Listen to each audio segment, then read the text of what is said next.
De la fidélité également de la confiance. Merci également à vous qui nous suivez en direct sur notre page Facebook, également sur notre YouTube, chaîne YouTube CCTV Rallye officielle. Vendredi 5 février 2021, un nouveau numéro de votre magazine. Mesdames et messieurs, merci également à tous les auditeurs de la radio Liberté Kinshasa. Vous nous suivez en fréquence modulée de 96.8 MHz. Présidence de l'Union africaine, la RDC prend officiellement la tête de cette organisation panafricaine. Ça sera demain samedi 6 février 2021. C'est donc un retour très important de la RDC sur la scène panafricaine également mondiale, pourquoi pas. Quelle sera la portée du mandat de la RDC porté par le président de la République Félix Antoine Tshisekedi, également les enjeux et aussi les retombées de ces mandats à la tête de l'Union africaine. On en parlera avec nos invités. Ici au Congo, vous le savez, c'est l'acte politique dominé par notamment des tensions, d'abord au Parlement, particulièrement à la Chambre haute, je parle du Sénat. Alex Temomba vit donc peut-être ces dernières heures. Vous le savez, hier, c'était l'installation du bureau d'âge du Sénat avec le sénateur Mamoleo qui va diriger le bureau d'âge. Une plénière est convoquée ce vendredi pour examiner les pétitions contre les membres du bureau Alexis Tambwe Mwamba. Et ils sont tenus d'être là présents, selon un communiqué du Sénat, pour présenter, comme le veut le règlement intérieur, leurs moyens de défense. Vous le savez également que la réaction de l'opposition, particulièrement du FCC, les sénateurs FCC, qui dans une déclaration rendue hier, parlent d'une dérive dictatoriale et ils appellent le chef de l'État à pouvoir arrêter justement cette dérive dictatoriale qui s'installe, selon eux, de notre pays, la RDC. Également, on va en parler avec nos invités et pourquoi pas d'autres enjeux également du pays. Deux invités sur ce plateau des kiosques, Patrick et Alé, bonjour. Bonjour. Michel. Merci d'être venu. Hein. C'est un réel plaisir. Je crois que c'est la première fois depuis 2021. Ah ok, bonne année. J'en profite pour vous souhaiter les vœux. Merci beaucoup. Ainsi que à tous les aimables téléspectateurs. Merci beaucoup Patrick Alé. Nous vous le réciproquons bien sûr. Eric Wemba, bonjour. Bonjour, bonjour. Merci pour l'invitation. J'ai un ami à moi en Belgique qui s'appelle Guy Mossilo qui suit kiosque chaque jour. Okay. Et il m'a même dit, mais comment tu n'es pas passé?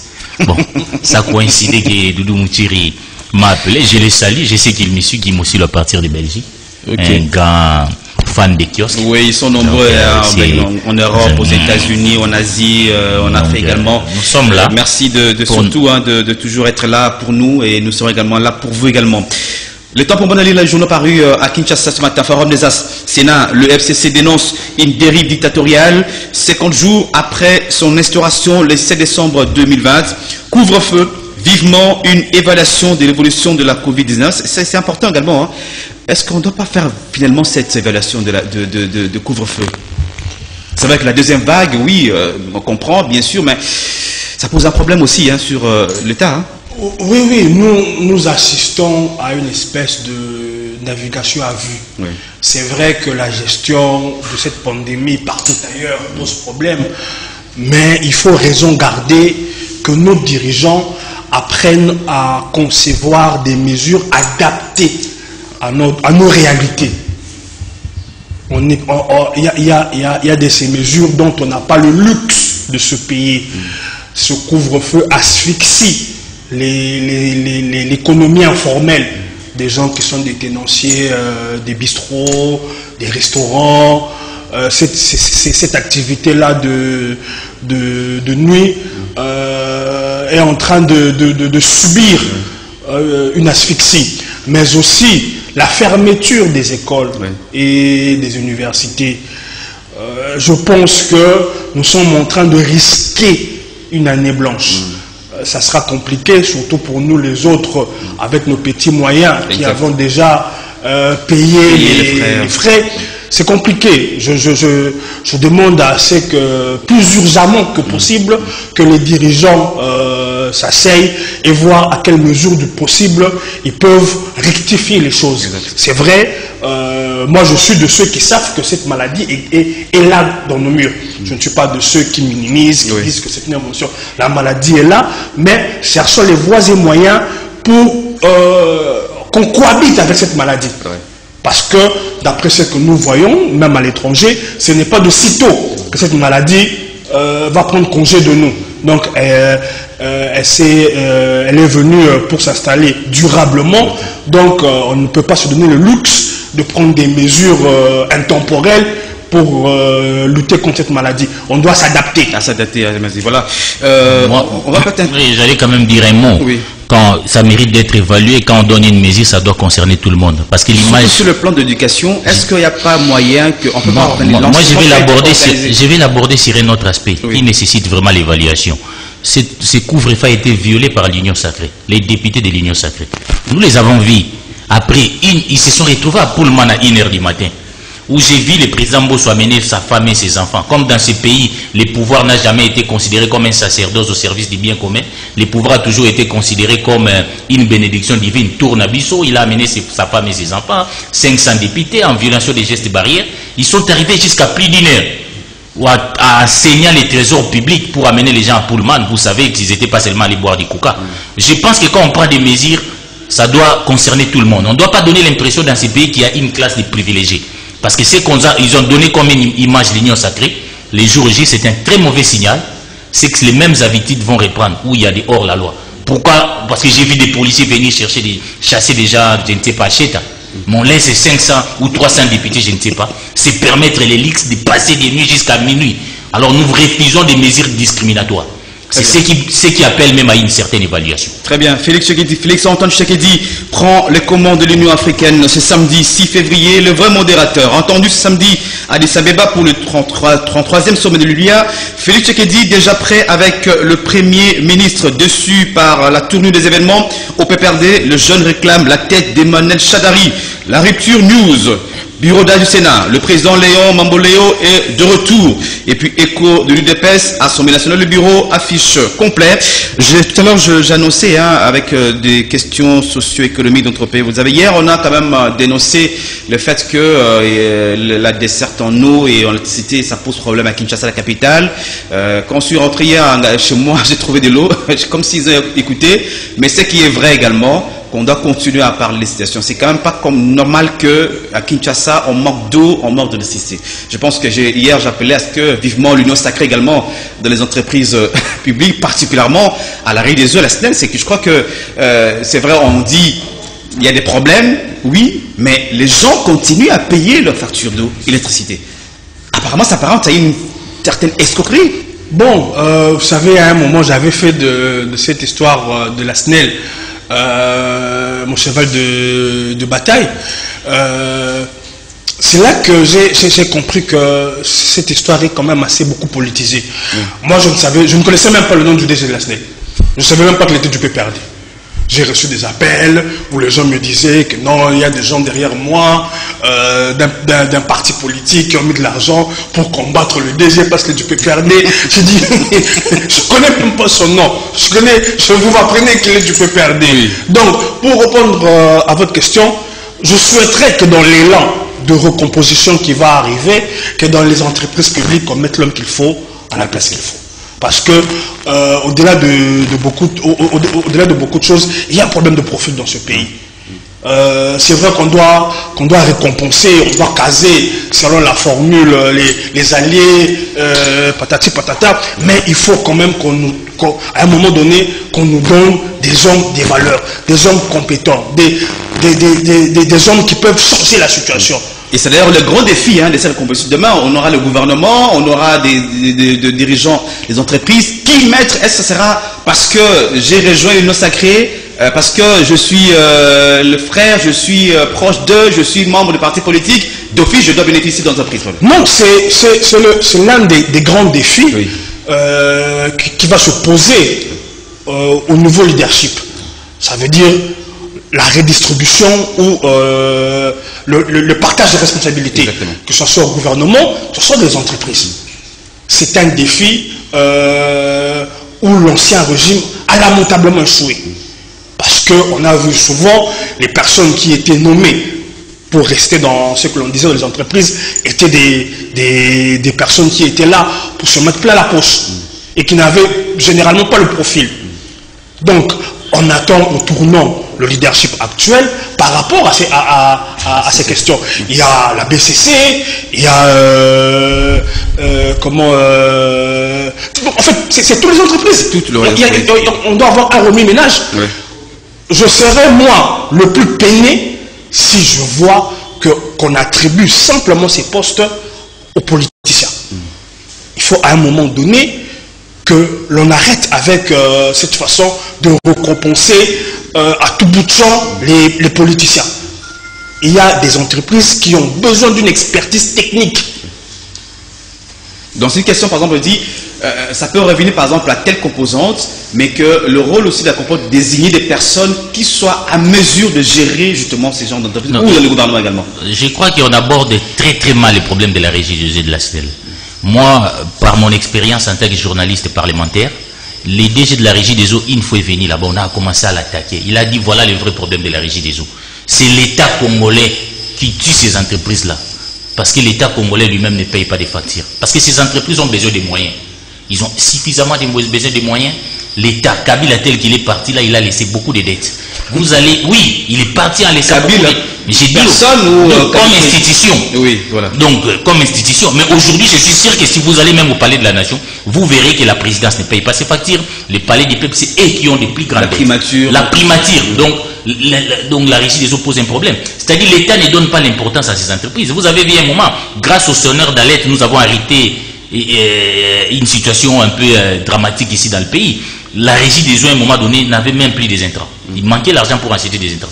Entre-temps, les pouvoirs en place de M. Félix Tshisekedi voulaient organiser l'an D, je ne sais pas, l'an 1 de l'alternance qui coûtait 6 millions. Et j'étais parmi les gens qui ont crié. Est-ce qu'on connaît quand même nos priorités? L'eau de la population, la régie des eaux manque des intrants. Mais on pense quand même qu'on doit organiser des fêtes. Vous voyez, on organise des fêtes là. On a amené les gens en Pullman. Donc il y a ces côtés. Moi je pensais qu'on allait changer, mais il y a ces côtés festifs. C'est-à-dire que les pouvoirs publics oublient ses priorités. Les problèmes de la régie des eaux, vous pouvez changer, mettre tel des lignes sacrées. Si l'État ne continue pas à donner, à se comporter tel qu'il se comporte, à ne pas payer des factures, à ne pas donner des moyens. Si l'argent de la régie des eaux, vous avez appris à faire 32 millions à l'époque de Kabila. C'est tout ça. Ces entreprises. La SNEL, hein. Au-delà du management, il y a un problème. L'État congolais est responsable. Le problème, ce n'est pas de changer telle ou de mettre telle tête. Le problème est que l'État doit prendre ses responsabilités. L'État doit comprendre que l'eau, c'est la vie. Les courants, ça a une importance dans la vie des Congolais. Je pense que les problèmes... Un petit commentaire avant que nous passions à... Bon, je ne sais pas si mon ami, dans le souci de me contredire en tout ce que je dis, voulait me contredire ou voulait me nuancer. Il y a deux problèmes différents. Il y a un problème, j'ai parlé du problème du profil. Exactement. C'est un autre problème. Et le problème qu'il évoque, c'est un autre problème. Donc, je pense qu'il aurait dû plutôt me compléter que de vouloir dans son élan de me contredire à chaque fois que je prononce quelque chose. Parce qu'il y a un problème de profil qui est différent du problème qu'il a évoqué, que je pousse. Moi, j'aborde les vrais problèmes. Les problèmes des individus qu'on doit mettre là, c'est un problème mineur. Le vrai problème, c'est l'État congolais. S'il vous plaît, les deux vont ensemble. C'est un problème mineur. Attendez, Eric, il ne faut pas crier. On parle, nous discutons ensemble, c'est vrai. Si les profils n'est pas bon et que la gestion n'est pas bonne, en tout cas, ça va marcher. Donc les deux vont de pair. Hein. S'il vous plaît, je ne lui refuse pas d'avoir le monopole de connaître les vrais problèmes et d'en parler. Tant mieux, il éclaire l'opinion. Moi, j'ai évoqué le problème par rapport à la question que vous m'avez posée. Très bien. Et je ne vois pas en quoi le problème que j'ai évoqué est un problème banal. Et j'ai dit que les problèmes qu'il a évoqués, moi je le pousse. Moi je ne suis pas là de la contradiction contradictoire pour contredire. J'ai dit qu'il y a un problème de profil. Il a ajouté un autre problème que je pose aussi. Je ne vois pas pourquoi on a besoin de se taper dessus même ou apparemment, moi je pense qu'on veut juste créer un peu, voilà. On peut passer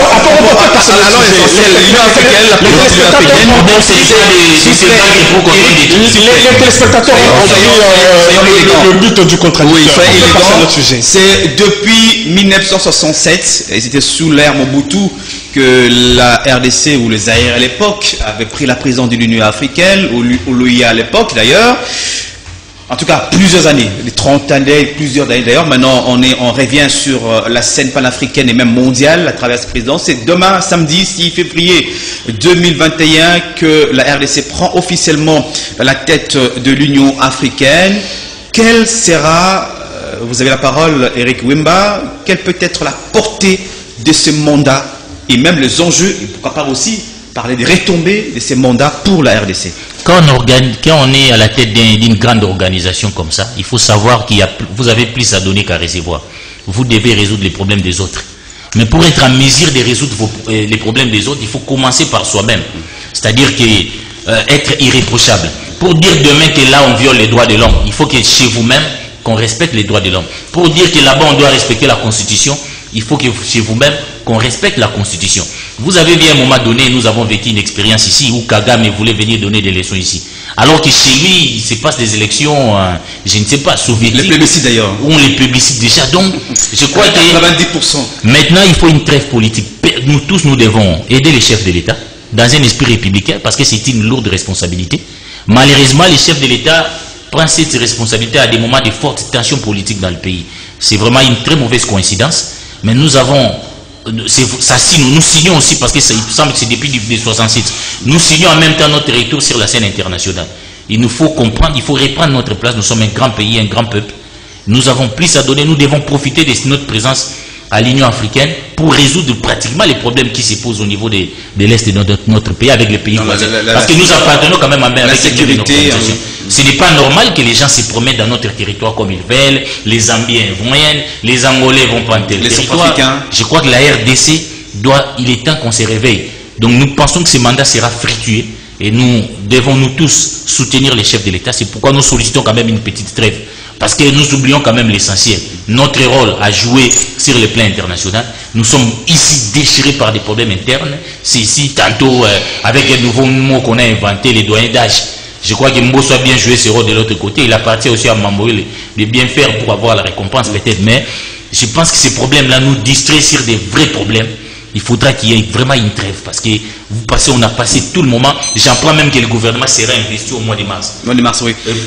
Mais entre-temps aussi... C'est des pertes du temps. Le temps n'est pas toujours pour nous. On est en train de perdre le temps. Et tel que les choses se décident, nous allons tout droit vers un 2023 sans élection.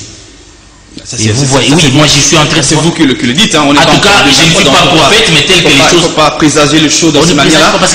Alors, non, j'ai dit, à supposer, vous êtes à la tête de l'Union africaine, on n'arrive pas à organiser des élections, ça sera quand même pas bien pour l'image du président de la République. Donc, mais tel que les choses se déroulent ici, donc rien ne présage qu'il y aura réellement élection en 2023. Comment nous allons obliger les autres à organiser des élections, à faire de l'alternance, si nous-mêmes dans le pays nous ne les faisons pas. Donc on ne peut pas être donné l'élection si nous-mêmes on a... Oui, donc ça demande un travail. Quelle est vous, votre lecture de ces mandats? Qu'est-ce qu'il faut attendre? Qu'est-ce que la RDC peut apporter? C'est vrai que l'Afrique, aujourd'hui déchirée par d'énormes crises, vous avez le Mali, vous avez la Centrafrique, un nombre de pays qui sont en crise aujourd'hui. Quelle peut être aujourd'hui la contribution de la RDC pour justement essayer de faire que ces mandats soient un mandat un peu particulier que d'autres d'ailleurs? Bon, l'Afrique est plongée dans des crises interminables. Ouais. Je ne pense pas que ce soit le mandat de notre président qui va résoudre ces crises. Chaque pays aujourd'hui est traversé par des crises politiques, sanitaires. Mon regard n'est pas tourné vers cette présidence. Pour moi, elle est juste symbolique. C'est juste pour, je dirais, une espèce d'honneur au président de la République.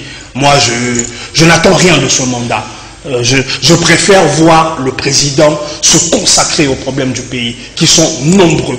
Je ne souhaiterais pas que cette responsabilité lui fasse oublier les défis énormes qu'il y a au pays. Sinon, on risque de passer à côté de l'essentiel. Pour moi, l'essentiel, c'est le Congo d'abord. C'est le Congo d'abord. Et c'est le Congo avant tout. C'est bien beau, ce poste honorifique. Mais que le président de la République n'oublie pas que ce n'est pas ce mandat-là qui le fera élire. Parce qu'il aura fait un bon mandat en tant que président de l'Union africaine. Non. C'est sa capacité à résoudre les problèmes qui se posent urgemment qui fera de lui un bon président ou pas.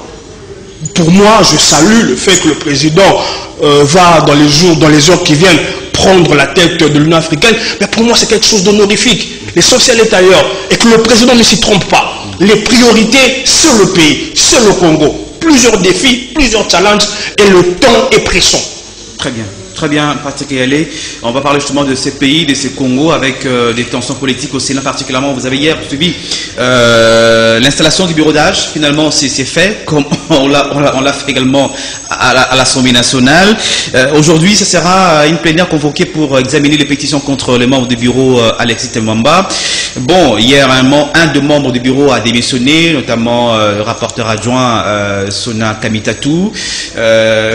On avait entendu parler qu'il devrait aussi démissionner, mais ce n'est pas les cas. Mais Eric Mumba, apparemment, le Sénat sera le dernier verrou, notamment dans cette dynamique de changement, dans cette dynamique du nôtre sacré. Bon, c'est pour vous appeler ça dynamique de changement. Je ne sais pas si les changements ou c'est seulement auditoire que moi je m'y mette. Parce que les changements, on doit les sentir, parce que les signaux qu'a donné les Biromboso dernièrement, tels que les choses se sont passées, tels qu'on a écarté les gens pour nous amener à des élections à candidature unique, tel que Mbosso a mis une commission avec son directeur de cabinet pour écarter les autres, alors qu'ils ont brandi un arrêt de la Cour constitutionnelle qui disait que les gens étaient libres de leur regroupement politique pour s'engager à l'Union sacrée. Mais on estime qu'ils sont tellement indépendants pour adhérer à l'Union sacrée, mais ils n'étaient pas indépendants pour postuler. On a dans un temple de la démocratie, mais nous avons vécu des élections qui se passaient à l'époque soviétique où des gens ont réalisé des 389 voix. Et après, ils sont allés boire, festoyer. Et je me demande si même Mbosso a mesuré la responsabilité qui est la sienne dans ces moments très difficiles, les rôles qu'il doit jouer. Où on prend, allez, buvons et mangez, vous avez abattu un grand travail. Et j'ai dit, le peuple qui travaille, mais qui ne mange pas, qui ne boit pas assez. Les images que Pullman a données, ce côté festif-là, je pense qu'on doit revenir sur les mêmes tas. Les changements doivent commencer par là. On a puisé dans la caisse de l'État pour aller fêter à Pullman. Et on montre ces images-là dans un pays où beaucoup de Congolais ne sont pas des fins. Revenons sur le Sénat, s'il vous plaît. Sur le Sénat. Oui, moi, c'est bien beau de remplacer Tambo Mwamba, mais il ne faut pas remplacer la malaria par le choléra. Parce que ça risque d'être pire. Ça veut dire que les changements n'est pas seulement les changements d'hommes. C'est tout un système qu'on doit changer. C'est une mentalité qu'on doit changer. Si ça vous n'avez l'impression qu'aujourd'hui le système était en changé? Non. Non, en tout cas, moi, les mauvais signaux que l'Assemblée nationale a donnés, la manière dont les élections ont été organisées, de manière opaque, de manière dictatoriale, de manière soviétique, ne me garantissent pas vraiment on va aller vers... Il y avait la dictature, en quoi c'était soviétique? Oui, mais la manière, c'est-à-dire, nous avons vécu ça où Kabila s'est permis d'éliminer Bemba, Katumbia en inventant des raisons fallacieuses. C'est pratiquement ce que Mbosso a fait. On ne peut pas être en soi-même candidat, mettre une commission avec son directeur de cabinet pour écarter même son challenger. Mais c'est un mauvais signal pour notre démocratie. Le Sénat, au-delà de la pétition lancée contre les membres du bureau, mais aussi, il y a aussi d'autres faits, par exemple, très graves. Notamment, on parle de détournement présumé de 3 millions de dollars. Vous avez suivi la réquisition du procureur général près la Cour de cassation. Vous avez suivi également les rapports de l'IGF, justement, qui donne 5 jours, qui ajoute d'ailleurs 5 jours au Sénat de pouvoir justifier plus de 55 millions de dollars américains. Ce sont des faits extrêmement graves. Ça ne sert à rien. Moi, d'un côté, M. Tamboumbamba, les voies des faits là ne servent à rien. L'exemple qu'a donné la fille de Kamitatou, c'est ce que tout le monde devait faire. C'est ce que Mabunda devait faire. Parce qu'au-delà du droit, vous dirigez une chambre, il est constaté aujourd'hui que la majorité de ces gens-là ne veulent plus de vous. Donc, au-delà du droit, au-delà de faire tout ce qu'il a fait, de clôturer la session, il aurait dû démissionner. C'est bien bon ce que l'IGF fait. Nous savons que nous souhaitons que la justice soit faite. Que la justice soit faite, mais nous devons éviter de tomber. Moi, j'ai beaucoup de choses à reprocher à Tamboumbamba. Oui. Beaucoup de choses, il a inventé des choses. C'est comme ça que nous disons que les habits peuvent retourner contre vous un jour. Il a inventé des mercenaires contre Katumbi qu'on n'a jamais vu. Aujourd'hui, lui-même est victime. Mais nous, en tant que journalistes, en tant que défenseurs des droits des autres, nous ne pouvons pas tolérer, on ne construit pas un état de droit. Je ne dis pas que ce qui s'est fait là, c'est une justice vainqueur. Mais nous ne devons pas tomber dans les pièges. Parce que quand je vois les réactions, donc on doit l'arrêter parce qu'il a fait ceci. Non, on doit l'arrêter parce que les infractions qu'il a commises sont établies. Nous refusons cette justice des vainqueurs. Deux poids, deux mesures.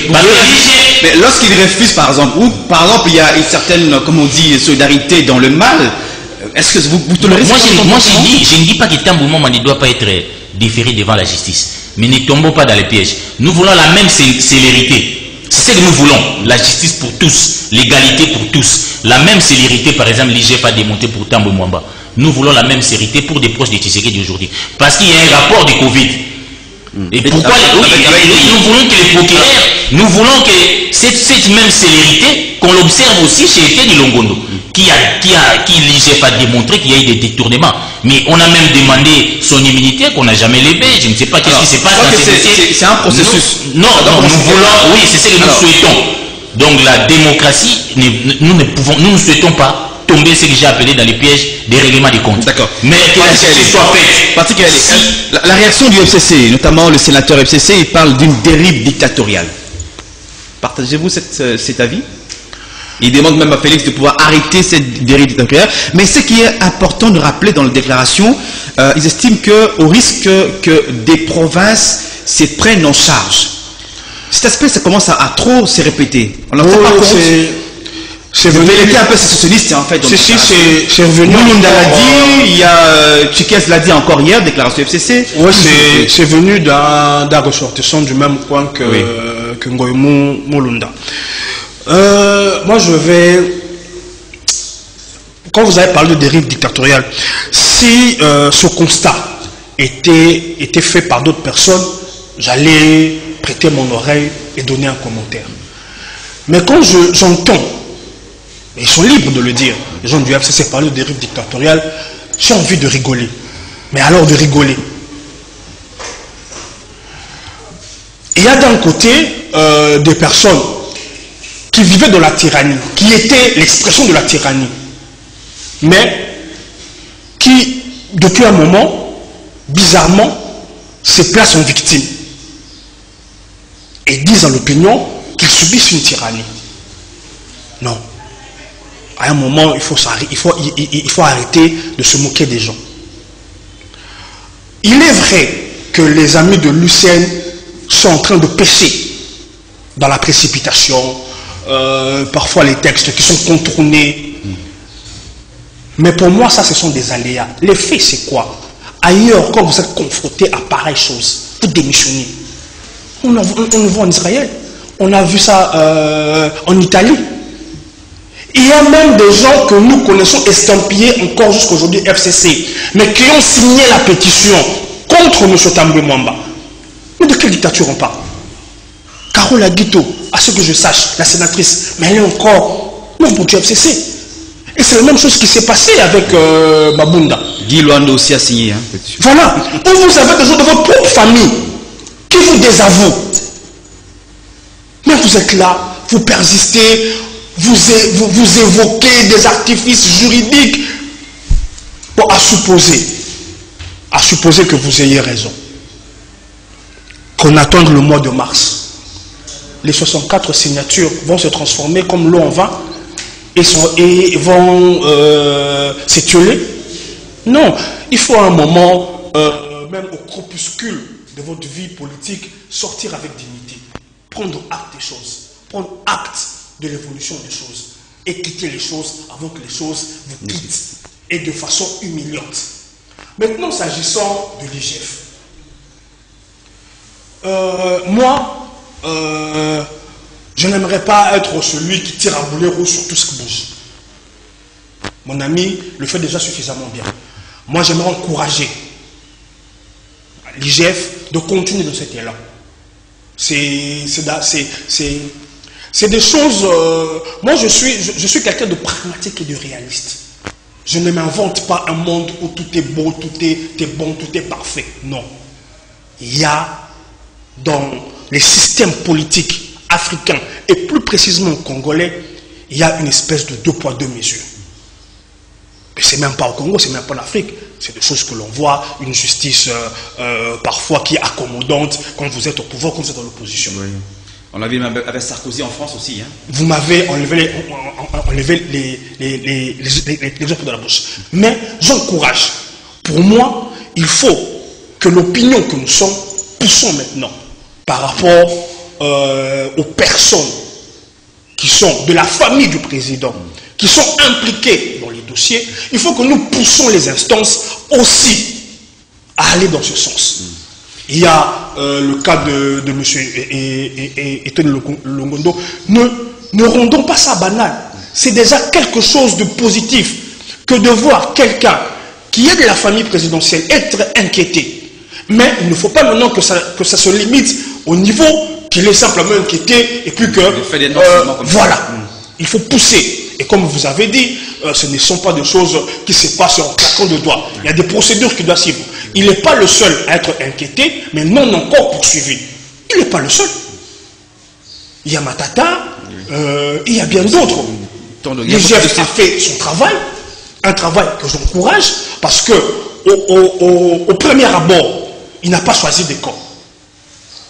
Il a frappé, que ce soit dans les camps présidentiels et dans les camps du FCC. Maintenant, j'ai d'ailleurs entendu son vœu de voir qu'il y a un parquet financier. Un vœu que moi, j'ai eu à émettre dans le temps. Parce que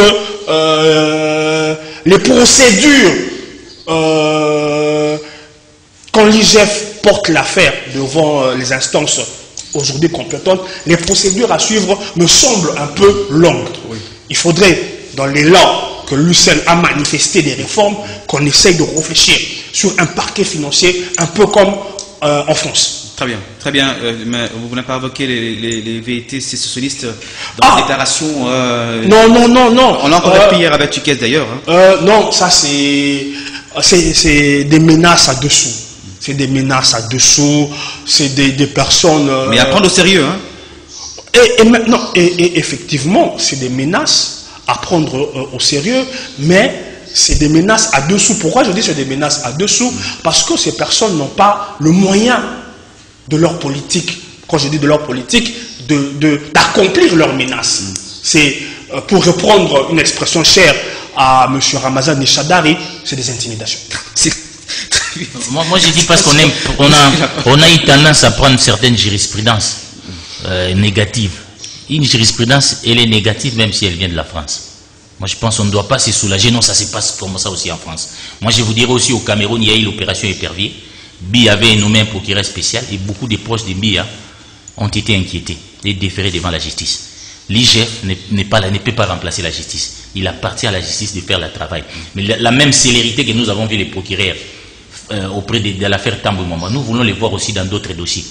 Et parce qu'il y a dans le passé un certain Lobo qui était en prison, qu'on a sorti de manière très miraculeuse, que nous ne comprenons rien. Oui, il y a un dossier, hein, les inspecteurs de l'agence de code corruption. En tout cas, il y a tellement de dossiers, c'est-à-dire que prendre toujours des jurisprudences négatives ou prendre des jurisprudences JKK, on n'a plus besoin de ça. Kabila n'est pas un modèle pour nous. On doit faire différent de lui. Non, à l'époque, là-bas, on faisait aussi ceci. En France, voilà, ça se passe comme ça. Ça, c'est facile. Nous voulons construire un état de droit que nous proclamons. Nous devons les monter par des actes. On n'a pas compris jusqu'à aujourd'hui comment un chef de service pouvait se mêler dans l'affaire de l'Amiba et disparaître comme ça. Dans la nature. Disparaître. En 30 secondes. Donc, en 30 secondes, oui. J'aurais voulu passer l'éponge. Mais aucun raisonnement ne peut être soutenu sans comparaison. Aucun. Parce que même quand on parle d'un état de droit, on doit se fixer par rapport à ce qui se fait ailleurs. L'état de droit, ce n'est pas quelque chose qui a été soufflé par le Saint-Esprit, qui ne s'est jamais fait ailleurs. La jurisprudence négative ou positive, elle sera toujours d'application. Parce qu'on doit avoir un rétroviseur et on doit regarder devant pour savoir si là où on va, on ne fait pas des erreurs ou on va à un endroit que l'on veut. Donc, nous dire ici qu'il faut arrêter de comparer. Disons-nous alors carrément arrêter de réfléchir.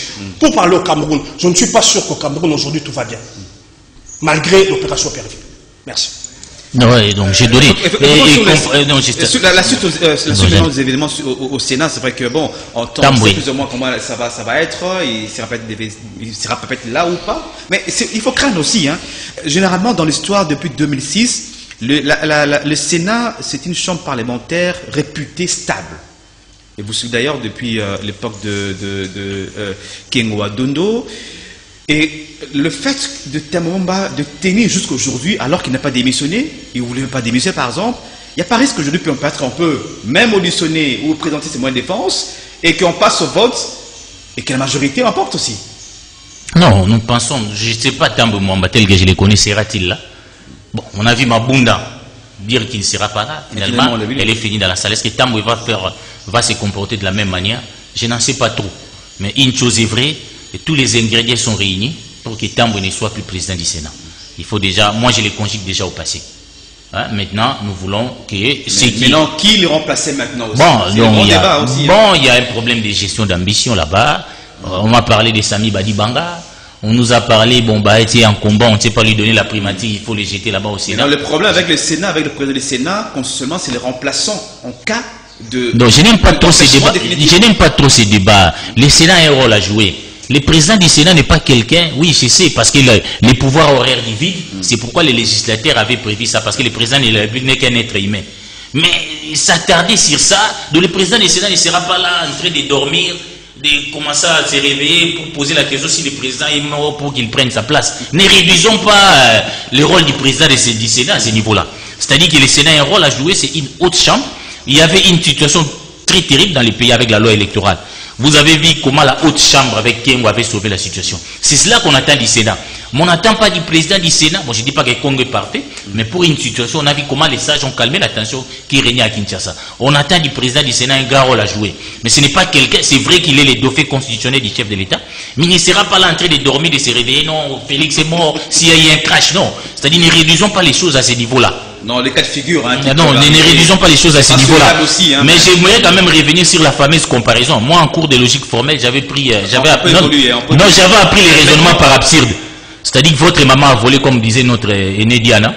Et non, votre maman aussi a volé. Non, c'est pas comme ça que les choses doivent se faire dans le pays. Évitons de faire les raisonnements par absurde. La logique formelle, ce n'est pas un bon raisonnement. On est dans une situation politique aujourd'hui. Pratiquement, le président, après la rupture, contrôle pratiquement toutes les institutions. Le Parlement déjà sera acquis si Temba tomberait aujourd'hui ou demain, ça dépend.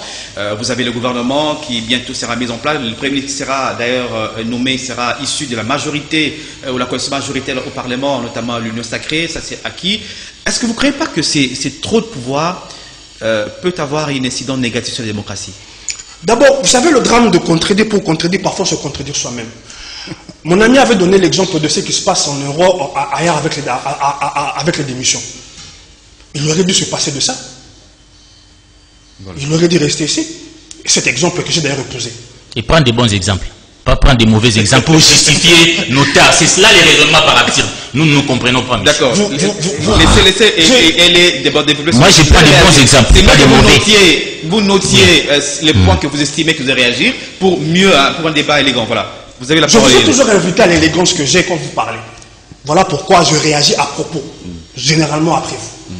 Je vous prierai prochainement d'user de cette élégance. Ça ne coûte pas cher, c'est 0 francs. Donc, je passe parce que ce n'est pas un sujet capital, c'est des polémiques pour faire l'intéressant. Je suis d'avis qu'il risque d'y avoir une concentration de pouvoir entre les mains de l'UCN. Mais je nuance ça dans le fait que, contrairement à ce qu'a été le FCC, je ne pense pas que l'UCN pourra être un FCC bis, en ceci qu'il y a beaucoup de pôles de pouvoir. Quand je dis pôle de pouvoir, je parle des composantes. Vous n'allez pas caporaliser quelqu'un comme Bemba, vous n'allez pas le traîner à votre solde, à votre guise, par rapport à ce que vous entendez faire, ni pour Katumbi. La nuance et la différence qu'on peut y avoir dans cette UCN, c'est celle-là. Donc il y a des forces qui peuvent se neutraliser aussi. Hein. Voilà, il n'y a pas des gens qui sont là, comme c'était au FCC, où il y avait des bénis oui-oui. Et même pas des bénis oui-oui face à Kabila, mais face à son exécutant, Moulania. Aujourd'hui, il y a à travers Katumbi, à travers Bemba, des personnels politiques de premier rang qui pourront, parce que le pouvoir enivre, si le camp UDPS voulait s'enivrer, voulait se griser du pouvoir qu'il a, mais il aura en son sein de l'UCN une contestation. Et moi, j'aime cela.